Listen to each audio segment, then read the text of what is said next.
Hi everyone समस्त को मोर YouTube channel को स्वागत सांग मैंने मुझे डबल कोटरी ब्लाउज को केमी सठिक भाव में जॉइंट करा हुए आपण मानक शिखेबी। फास्ट कौन करेंगे ना कोटरी दीटा को आपण मैंने सामान भाव में पकईदेवे। बाम साइड आउ डाण साइड को दी साइड कोटरी को फास्ट पकईदेवे। तापर कौन करेंगे स्मॉल कोटरीटा जोटा आम जॉइंट करूँ सेटा तापर पकईबे। केमिति पकईबे ना सरू पटटा आपण मैंने बटम पट्टी आड़ को रखिए आउ चौड़ा पटटा साइड आई को एस पटी आड़ को रखिए। तापर कटोरीटा को आपण मैंने सठिक भाव में गोटे गाइड रे जॉइन करूँ देखिए पूरा सुंदर भाव में कटोरीटा जॉइंट हम टिके भी भूल भाल हेनी। आपण मैंने गोटे गाइड रे सिलाई नेबे टोटाली सिलाई अंका ढेंका करेंगे।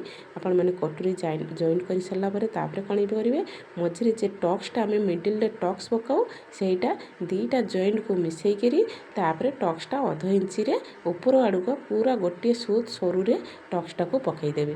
पकईकि मु तो सब डबल सिलाई कर नौची कहीं तैयारी ब्लाउज रे डबल सिलाई करें ही भल हुए।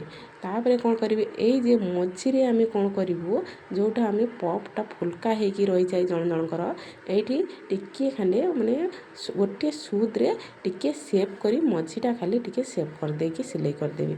होगला पपटा केते सुंदर भाव में रेडी होगला देखो।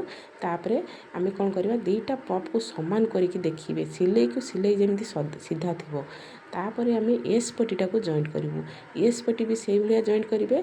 ऊपर भाग नेक आड़ू माने सरू पटटा है नेक आउ चौड़ाटा है तल आड़ को रखिए। बेले बेले आपण मैंने चौड़ा पट भी ऊपर को रखिदे सिलाई करदे जो मैंने नुआ सिलाई कर प्रॉब्लम सब बड़े होता है।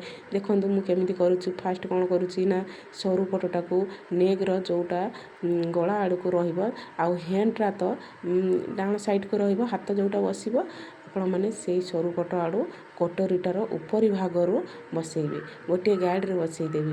देखिए आपण मैंने यही भाव में मो चैनलटा को सब्सक्राइब कर रखु आउ वीडियो सबू फास्ट लास्ट पर्यंत देखु पूरा सुंदर भाव में बुझीपारे किसी भी सिलाई रे टिकी निकी प्रॉब्लम किसी भी रही आपण मानक भल भल सिलाई वीडियो आनी पूरा हेल्पफुल वीडियो देखु डेली डेली देखु।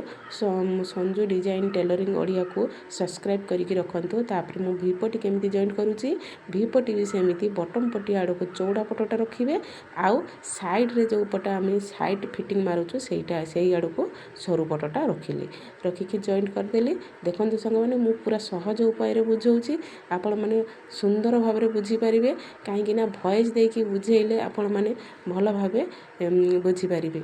ये देखो मोर तो होगला कोटरी 5 मिनिट रे मु 5 मिनिट भी लगे 2 मिनिट भितर मु फ्रंट साइड कंप्लीट कर दूची। मु कौन करी भीपटीटा को टिके चौड़ारे काटी तापर अध इंची करके गोटे इंची फोल्ड करके भीपटीटा को जॉइंट कर दूची। आपण मैंने जदि पट्टी बसैबे ताहले एते चौड़ारे काटिबेनी। मु कॉटन कपड़ा डेली यूज रो कपड़ा बोली मु